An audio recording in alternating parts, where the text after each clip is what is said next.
I think you can see that I'm no smarter than anybody else in this room. I just use certain little basic tools to be successful every day. When you're living your life, you're kind of living it in the moment, and one thing didn't work and I tried something else. Sometimes that worked, sometimes it didn't. Do you want to know what you're not good at? Decide, okay, where you want to go, because that's the path. Own it. What are you going to do about it? Wherever you're at in life right now, at this very moment, I believe everyone has a knowing inside of them. The fact that if I find smart people and I surround myself with them, I end up looking smarter. You can be the bull at any position you're doing, and it's just telling yourself, I'm going to do this better than anybody else. Be the bull at whatever you do, and on and on and on.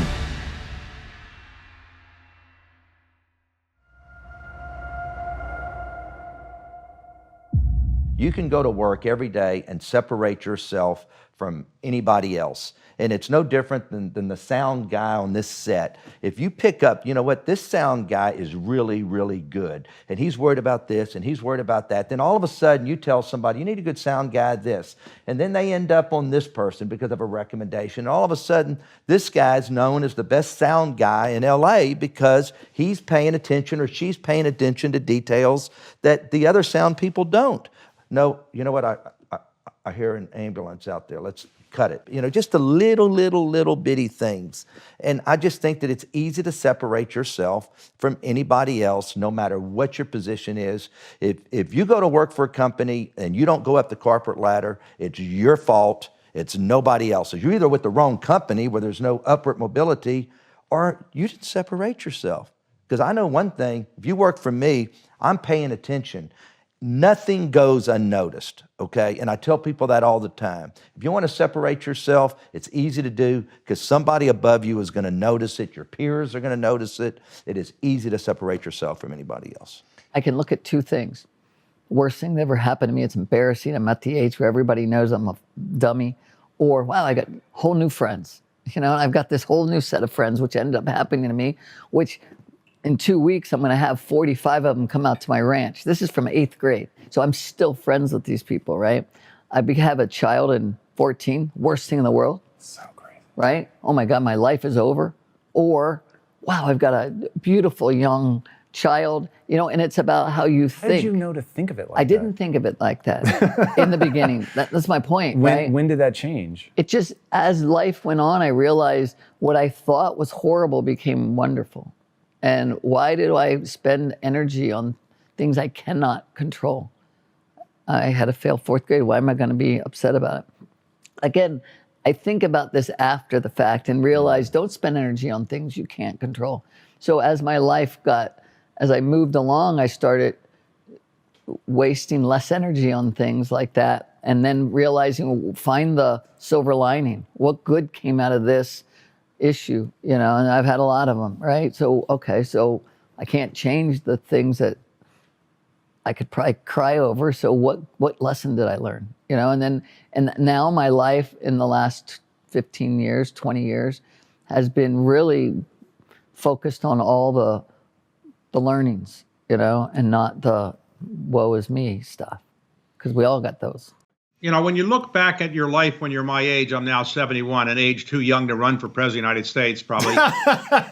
If you can say, okay, this is how it worked out and I can explain it. But when you're living your life, you don't look at those things that way. So when you're living your life, you're kind of living it in the moment, and one thing didn't work and I tried something else. Sometimes that worked, sometimes it didn't. And I got very, very lucky in my life. And then I tried to do many different things, and some of them, you know, I was happy to do, and they worked out well. Some just failed miserably. And, you know, that's life. And, you know, you just have to get used to it. But I think I attribute a lot of my success to luck, and a lot of that to also coming from modest means. If you grow up in an extremely wealthy family, if your father is worth $10 billion, you might not have the drive to do the kind of things you need to do to win a Nobel Prize or a Pulitzer Prize or something else. If you grow up in a modest family, you know if you're going to get anywhere in life, you got to do it on your own. And so when you're growing up in not a wealthy family, you might not think it's an advantage, but it actually is a big advantage, because you know if you're going to get anywhere, you've got to do it on your own. And when you get to do it on your own and you do succeed, people are going to say, well, you did it on your own, not because your father or your mother. I don't give other people my microphone who are then just going to literally lower my vibration because of their own lens of limitation. And it's the skill you develop. And when you imagine holding your own microphone, listen, we all, you know, if you were blessed to have a family or friends that you love, it's not like, you know, you want to just X them out of your life because they don't understand your hopes and dreams. But learning to just not share them all with them, hold your own microphone, talk to them about other things, like what's on The Bachelor, or like what's going on with whatever, right? And love them, but put those boundaries in place. And then the other thing is the volume dial, and that's big. And, you know, people have said things to us that have hurt us, probably universally. There's probably not a single person out there that hasn't had someone say something to them that hurts them deeply. And it is human nature to relive it over and over and over and over in our own head to the point where we carve a groove and it's like it starts to stick and take root. And I think it is so important mentally for me. Like every time that dude who said no one will buy makeup from you, and there were so many other rejections that I talk about in the book. You know, when I went to Sephora and felt like I didn't belong and I didn't fit in and all those things, you know, a lot of times the most hurtful words we hear are the ones we say to ourselves and the ones we make up and telling ourselves we're not enough and all that kind of stuff. And I have to be mindful and intentional and literally imagine myself when those thoughts come up, stopping them, turning down the volume, and then turning up the volume on something else until I believe it. If I say that I don't think you're good at that, I'm being honest, but also who knows whether you're good at that. Right. So how do we then go from you think you're good at it, I don't think you're good at it, and how do we go through a process to find out together whether you're good at it or not? How do we go through that process? That would be one of my key questions. Okay. The best way to do it is you do it in an agreed upon way. Okay. The idea is, okay, we say, okay, Tom, you're not so good at that, I don't think. Okay, and then we go through how would we judge? Can we ask other people? Do we go through this test or that test? How do we find out what's true? Because if you can find out what's true, your life will be better. Like, do you want to know what you're not good at? If you know what you're not good at, your life's no problem because you don't even have to get good at it. You just have to work with somebody who's good at what you're not good at. Right? So there's a path forward when you get out of your head that you got to do that. So the only basic notion is if we were to have a relationship is and by the way, it's non-hierarchical. You could say, hey, Ray, I don't think you're very good at that. And I'm going to be the same way. I put it in because I needed it because I'm worried that I'm going to be wrong. So then you come to me and you say, I don't think it's very good. Well, how do we find out in a non-ego constrained, objective way whether I'm good at that or not? If I don't think you are good at something and I am relevant to your life or vice versa, we got to work it out. I think you can see that I'm no smarter than anybody else in this room. I just use certain little basic tools to be successful every day. Take the word no out of your vocabulary. Worry about your customer. No spare customers. Use the 95-5 rule. Separate yourself from everybody else. Be the bull at whatever you do. And on and on and on. Can we know what you're good at. Know what you're not good at. I want to go back to the bull thing. So certainly I understand it when it comes down to an acquisition, being bullish. Basically, when there's blood in the street, that's when there's real opportunity. Like, I get all of that. Now give it to me like I'm a young kid, I'm trying to come up through the mailroom, whatever. Like, how does one embody the bull? Is it about confidence? Is it about audaciousness? Like, what is that thing? Whatever position you're at, you want to be the bull. And I don't care if you're in the mailroom or if you're the person behind that camera, that I'm going to be better than anybody else with that camera, and I'm going to be the best mail carrier and the person who comes up and is the most organized and does it the most professional way. You can be the bull at any position you're doing, and it's just telling yourself, I'm going to do this better than anybody else. I don't care what the job is. I don't care what you do. You be the bull at what you do. What is up, my friend? Bilyeu here. Every week inside Impact Theory University, I get to mentor and coach people just like you on how to achieve their biggest goals, reach their potential, and live an extraordinary life.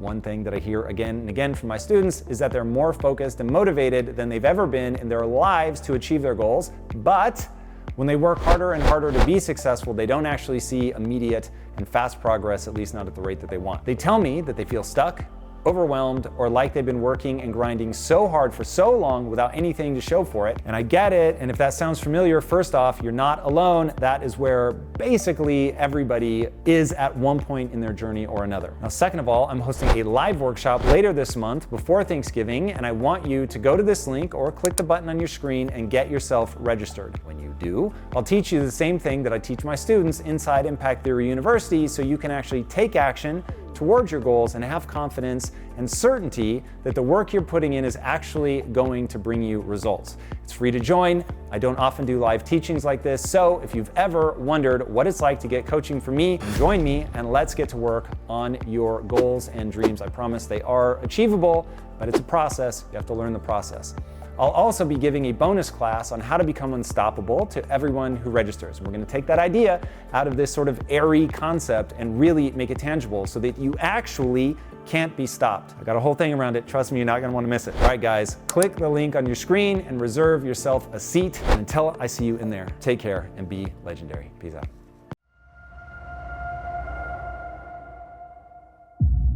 There is the notion of how are we going to be with each other and reaching that agreement. So let's say you want to be a certain way with the people you're with, like your wife. It's the same path. If you cannot sit down and have a conversation about how we're going to be with each other because they won't welcome it, and that way of being is an unacceptable way of being for you and your development, get the hell out of there, okay? But you have to be able to sit down and say, how are we going to be with each other? And will that be good for you? And then will that be good for me? And you got to be clear. That's why culture is so important. You know, what kind of culture? Do I have a culture in which I can have those conversations? Or am I going to be in a culture in which I can't? I hear so many cases, because now because of, I communicate with people on social media. You know, I put the principle there, then we discuss each one of those principles. And I so often run into people who say, but I can't talk to my boss that way, and I can't have this conversation, and I can't do this and that. And it's a very simple thing, like, okay, so what are you going to do about it? And like, if I can't talk to you and whatever, and I'm going to not be able to even know what's true because I can't have the conversation, I'm going to have a terrible life. I'm having the life that I don't want. I don't even know the direction. I can't be in the mission with you. And so I'm going to be in this terrible life. Now you have a choice. Do you want that terrible life to be smothered in that particular way? But realize there's a world out there. Don't feel so trapped, unless you really are trapped, but most people aren't. It's like too many fish in the sea. There are a lot of people who marry. If the first one is not working out right and it really is fundamentally wrong, okay, move on. And in your job, it's the same thing. So decide, okay, where you want to go, because those are the path. Own it. What are you going to do about it? You have to move on, okay? So either have a great relationship, like you and your wife, or the same at work, or move on.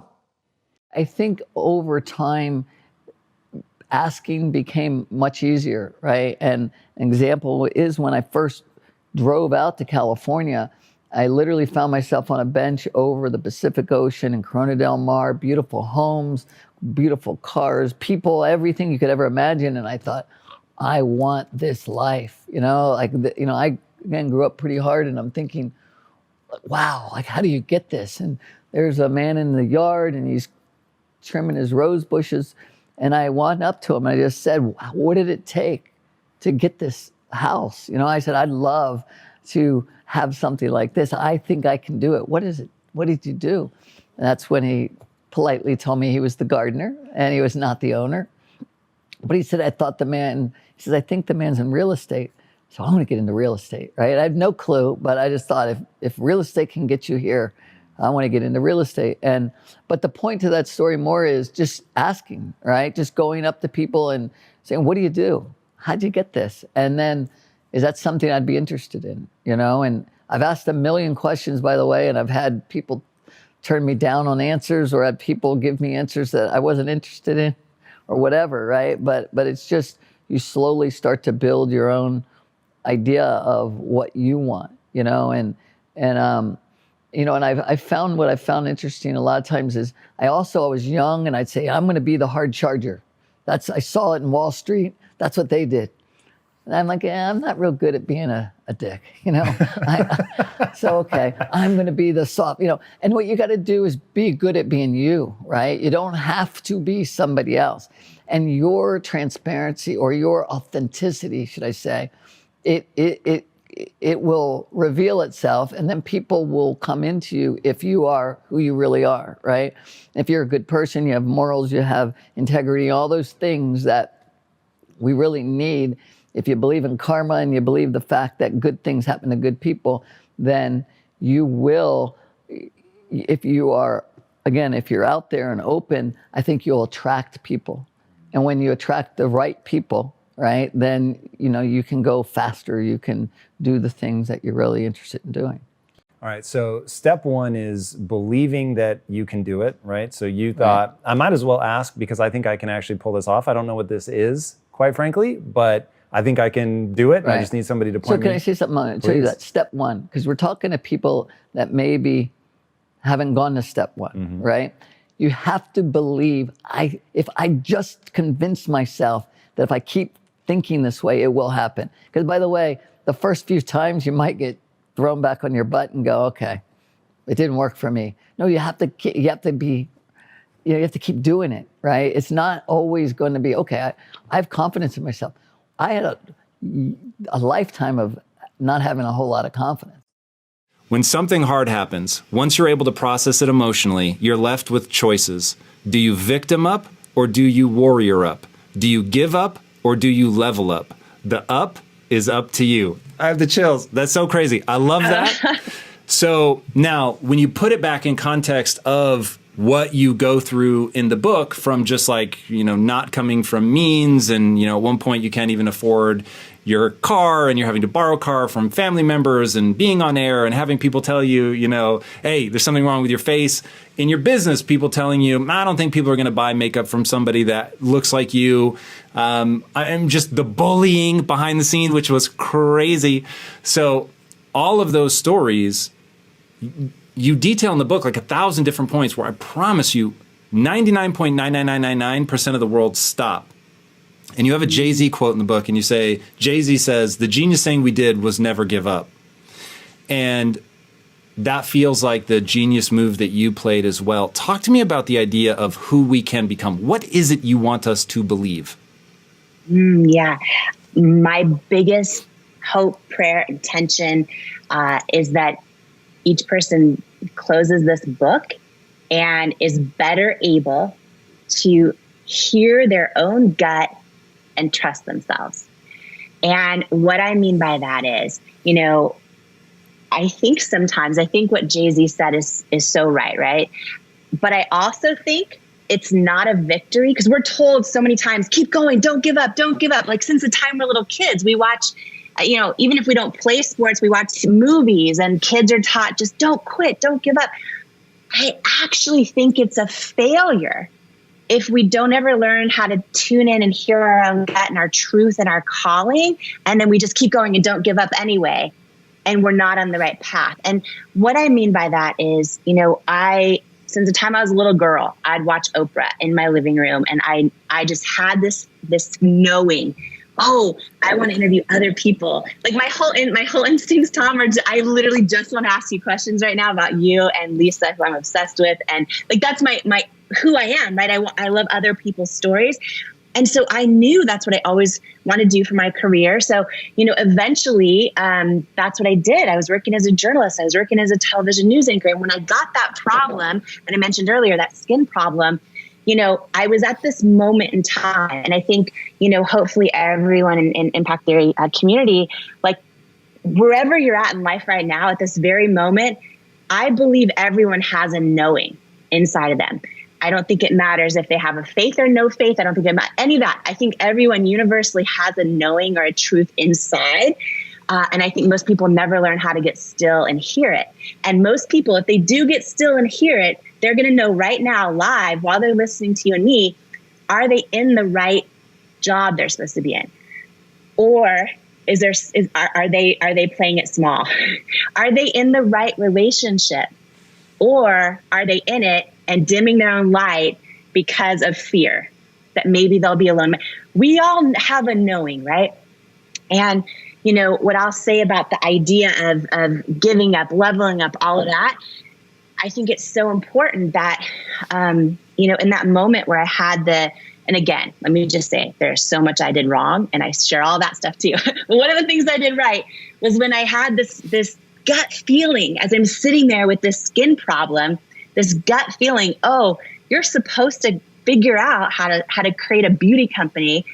Even though I knew nobody in the beauty industry, had no connections, had very little money because television news does not pay very well, I had that knowing, right? And yet I was sitting there in my dream job. Like that was my dream job since the time I was a little kid. So I think sometimes like knowing when to let go of a dream, knowing when to quit is actually a victory too. It's actually as important as when to keep going, right? And so with Jay-Z's quote, the genius thing we did was we didn't give up. I think that applies only if someone hears their truth and says, all right, I have this knowing I'm supposed to be doing what I'm doing. And when I look back at this journey of 3 years of constant rejection down to under $1,000 in our bank account, literally getting knocked down over and over from all of these beauty retailers that I put on a pedestal, and I couldn't understand why they were telling me I wasn't the right fit for them. Every time I would check in with my gut, right? And maybe so many people out there can relate to this because you feel like you're doing something you're supposed to be doing.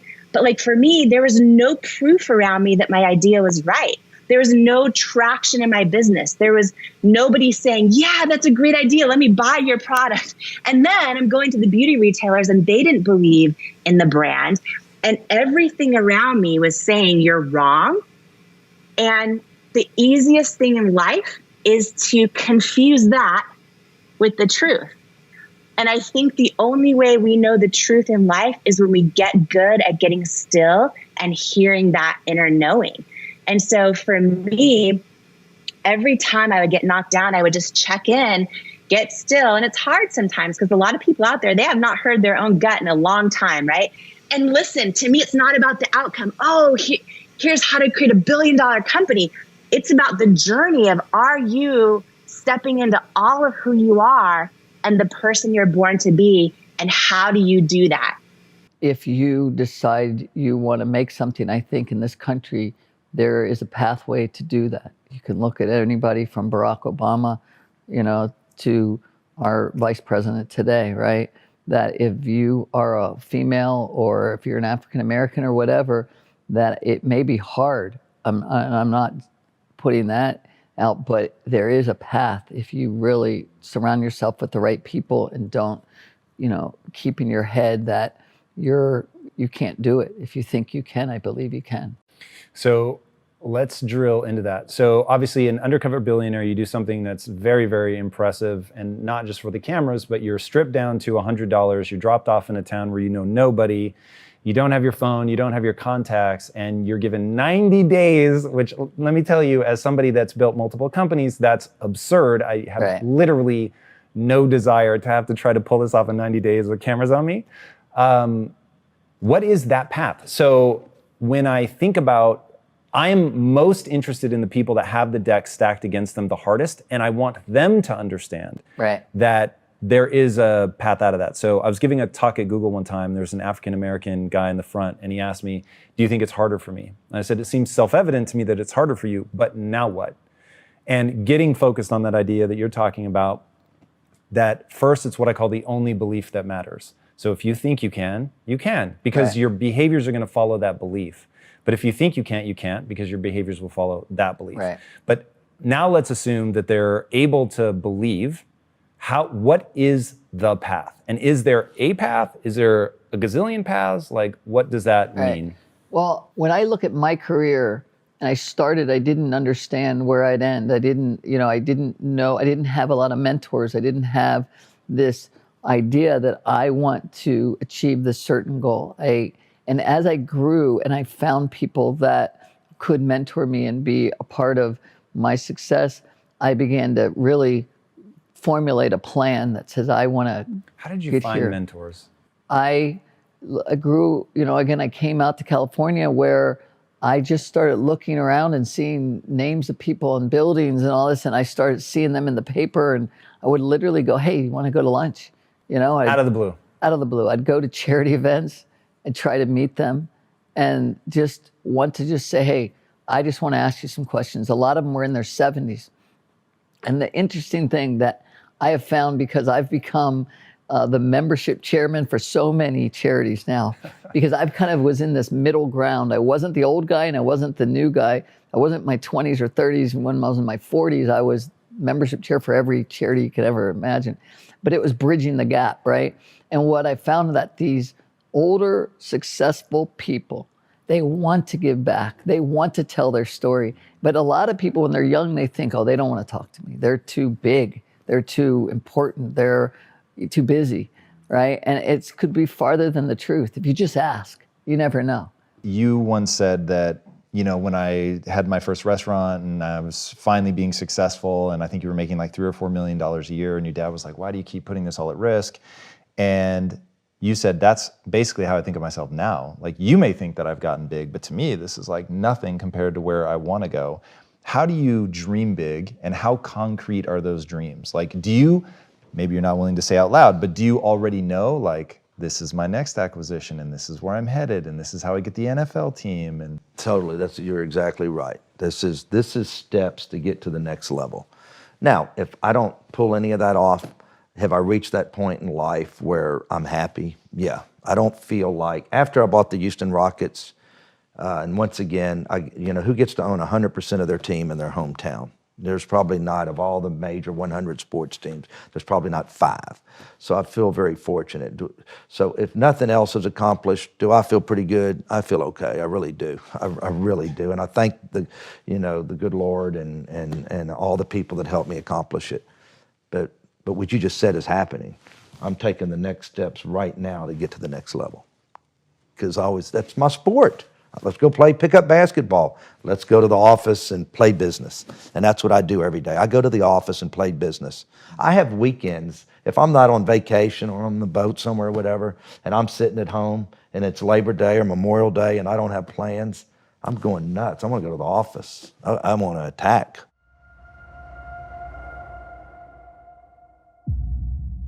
You look at the whole scarcity and abundance kind of concept, right? And I found that when I would, instead of focusing again on the fact that maybe I'm not the best reader, maybe I don't retain a lot of things well, instead of that, the fact that if I find smart people, and it's very cliche, but it's very true, and I surround myself with them, that I end up looking smarter, right? Because, and you watch some people, and I can give you so many examples of people, but I won't, okay? That are in fear that if I surround myself with someone smarter than me, it'll make me look dumb, right? And so they surround themselves with people inferior, and then your whole company or division or whatever you're in fails, right? Versus people that have enough confidence to say, wow, you can fill in the blind spot I don't have, or my weakness, and you fill it all in, and your whole company rises, or whatever you're doing, your whole project rises, because all of you combine to make this uber, quick, fast, smart project go, right? And so that became pretty evident to me, because I didn't have a lot of the skills. That why don't I let those people do it? Why don't I bring in more people. And the more talent I brought in, the quicker we went, you know, and the less time we wasted. And I went, all right, I think I'm onto something here, you know? And then to admit it, hey, I'm not the smartest guy in the room. You know, I'm the chairman of my company. I hate running the meetings. I don't like being the one that has to tell people what to do. I'm not good at that. I like the vision, right? I got an idea. Let's march up this hill. That's fun to me. But the details, let's let people that like to do that better than I do it. And I do believe why I share the story of my 7 closest friends is because I think this is important. I think a lot of people out there are like me and maybe have loving family, loving friends. But if you were to turn the volume up on all of them and they were to be your only inner circle, it'd be really easy for self-doubt to take over. It'd be really easy to dim your own light. And I talk about my journey of how I chose my circle around me. And it's never based on a commonality of life experience. It's my closest friends. And I think this is important for everyone listening, because a lot of people are like, oh, you know, I don't have an inner circle that empowers me. How do I find one? You know, I would say impact theory and impact your university. That alone can be a part of your inner circle. That's a voice and conversations and information that you want to turn the volume up on. And I talk about this because I think this is universal for everyone and it's so important to do this. A lot of times people build their circle of friends based on who they went to school with or, you know, things they have in common and all the stuff, right? I mean, it's a group of people from work because you're around them all the time, whatever it is. And I think that that's not always the right thing. I think who your circle is so important. And for me, I go deep on this in the book and talk about each one of their stories because I want to drive the point home that who you do surround yourself with, and when you judge them by their heart and how they pour into you and champion you and don't tell you this crap you just because you want to hear it, they tell you the real truth, which is so important. They don't get jealous when you're flying high. They want you to fly higher. I talk about this commonality of traits, and yet my closest group of friends have literally almost nothing in common. You know, their backgrounds are so different. They have different faiths and no faith. They one of them was homeless all growing up, then lived in the projects, and then figured out how to build her own circle and become an entrepreneur. And she figured out how to turn down the volume of negativity and lack of dreaming of all the people around her, for the most part, that she was raised in. And how did she turn that volume up on her own, like, inner light? And I share this common thread, really just to inspire a mindset shift sometimes of, oh, you know what? My circle of friends, you know, each person listening right now, my circle of friends, they don't need to think like I do or pray like I do or love like I do or anything else. But like, if I surround myself with people that are truly telling the truth, loving me authentically and uplifting and dreaming big with me, and calling me out on the BS when I start to like talk myself out of my own truth, right? Which we all do. It's a lifelong journey. Talk about the power of finding people like that and surrounding yourself with them. And I think they can be people in real life. And I also think that they can be people that you let pour into you who maybe you've never even met, like you, like your show for people. You know what I mean? I think that that's really powerful. Who we let speak into our lives and who we turn the volume down on but still love anyway is so important. Because one of our biggest mistakes is turning the volume up on the people just because we love them and they're our family. And then all of a sudden, that's all the noise we hear, and it impacts our whole life. If you do make your passion and your work the same thing, then it's great, right? Because your passion, whatever it might be, you're a painter or you're an entrepreneur and whatever that is, and you find that more enjoyable than going to a ball game, let's say, then that becomes a passionate thing. That's one thing. Second, to know how to work with people who can do things really well to get the most leverage out of people, okay? Third, how do you get yourself really, what are the right work habits? Anyway, there's a whole bunch of those kinds of things where how do I, what you say, how do I get it done without me doing it? Who's the best to do it, and how do I get it? And all of a sudden you open yourself to all different possibilities of how you can do that, right? No time. I think Tim Ferriss wrote, the 4-minute or the 4-hour 4-hour work week, yeah. Work week or something. Like, okay, 4-hour work week, okay. Or, okay, there are approaches, all those ways of being able to do that. So I just gave you, a few.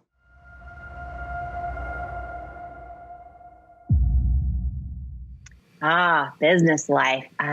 It's really a journey of the real business life is starting as a Denny's waitress and kind of knowing deep down inside that I wanted to, get out and see the world, meet people with different backgrounds, all the, I knew I wanted to serve more, give more, all those things. I didn't yet know how. And battled with a lot of self-doubt, all of that. Eventually, I was a journalist and had this moment, Tom, where I thought something was a big setback in my life. I got a skin condition called rosacea, so I'd be anchoring the news live. And I would hear, while I'm talking live over television, I would hear in my ear from my producer, "There's something on your face, there's something on your face, wipe it off, wipe it off." And I developed this bright red skin condition there was no cure for. And long story short, went through a season of worried I'd be fired, worried, trying to solve my problem, realized that I couldn't find any makeup that worked for it, and kind of had this, I guess, classic entrepreneurial moment of, oh, if I have this problem, there must be so many other people out there that can't find anything else that works for them. And had the crazy idea on my honeymoon flight to South Africa, write the business plan with my husband, got back, quit our jobs, dove all in, and spent 3 years hearing no from everyone, kind of rejection, and didn't know how we were going to survive. Got down to under $1,000 in our bank account. And it all came down 3 years into the business of one big moment on QVC, where I kind of risked it all. Went with my gut over what the experts were saying. And long story short, we built this business, and what I thought was a setback, right, was my skin challenges, ended up being a setup for part of my calling and part of what I was supposed to do. And over the years, we built what's now the largest luxury makeup company in the country. So built to over 1,000 employees. And then in 2016, L'Oreal acquired the company for $1.2 billion cash. And it was really, and I'm making it sound easy. It was literally the hardest decade of my life, 100-hour weeks, made so many mistakes. And, I think that the last thing I'll say is that, when I read the headlines about my story online, it's like, oh, Denny's waitress to billion-dollar entrepreneur. And the reason I wrote this book is because I realized, if we don't share the real story behind the story, all the mistakes and all the setbacks and the rejection, and if we don't ever share that, then people going through it in their own space, they feel like they're alone and they see everyone else's highlight reel. And so this whole book is what really happened, the stories behind the stories, and then just how I got through them. And my hope is that for everyone in your community, that I'm so grateful just to share this time and this space with, that, I think it's a common thread through humanity for all of us in our own journey, in business or in life, that we kind of go on this journey from not believing in ourselves and then hopefully learning how. You said in phase 1, you're dependent on others. You're essentially a child and you're learning. Phase 2, you go to work. Other people become dependent on you. And then at the end of phase 2, you pass it off to other people. You want them to thrive without you. You give them the knowledge and the wherewithal. And then in phase 3, you do you save her life. What's that going to look like for you? It's the freedom to do whatever you want to do without obligations. It is the realization that you shouldn't and it's not good to control anybody. It's just savoring life. That you can do anything you want. You go to freedom. If there's a life arc, Yes. there's a life arc, and I put together this book as a 600-page book. I also then was asked by a lot of people to make a simpler version about principles for success, and it's a little book. And it'll be out, we're putting it out on the newsstands. You actually could be pre-ordered on Amazon. And in that book, I show a life arc. And I track through what are the various phases of life. And what is the happiest phase? What is the least happy phase? And how does it work? The nutshell version is you start off and it is very, very, it's a really enjoyable phase in life. You start to experience responsibilities like junior year, okay, do I get into the school I want to get into or whatever? That's quite common. College is great, it's exploratory. Come out of college, there's the most amount of freedom you have. So that transition, end school, come into now the new phase of life, is totally different than the first phase of life, because what it means is you don't follow any track. All through there you are following track in the direction of others. And now you can live anywhere you want. You can pick any job you want. You can do anything you want. You have total freedom. There's no guide. You can do anything you want. You have that freedom. And you move forward with that, and then you start to make decisions, and you start to take on obligations. You might get married, you might have kids, you have jobs, and you take on that. And the least happy period in life by surveys of happiness is 45 to 55, okay? Because then you have the work-life balance and the obligations and too many things to do. And then maybe it's not as idyllic as you want. You know, you get into the marriage and whatever it is, and then maybe it's not the marriage that you expected or the things that you're having, and all of those things. That's a difficult phase of life, that middle part of that phase in life, 45 to 55 and so on. And then people transition. It's interesting and opposite than what I would have expected, that the happiest phase in life is between 60 and 80. And the funny thing about it, which is really funny, they ask people, how good do you look? And they rate it the highest at that age. Now that's not true, right? But what happens is people at that point feel more comfortable with themselves in various ways. When you make that transition, you're eliminating all of those obligations. You're eliminating all of those things. You're giving yourself free. I don't have to take care of it. I savor.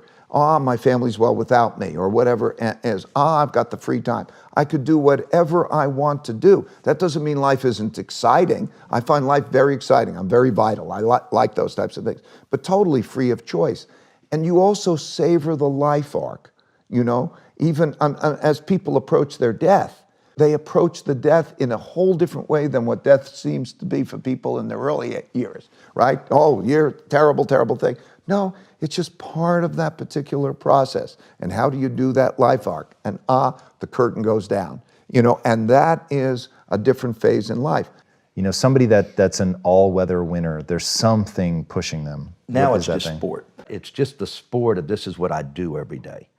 And people say, why do you do this? And I just said, because what would I do? I mean, if I can't come to the office and solve problems and fight with everybody and conquest something, you know, conquer, then what am I going to do with myself? I'm going to sit home and die? I mean, that's what I enjoy doing. This is my basketball. This is my game that I play. This is my pickup Monopoly game, whatever you want to call it. Okay, I love going to the office and leading people and trying to conquer something. That's what I enjoy doing. It's sport.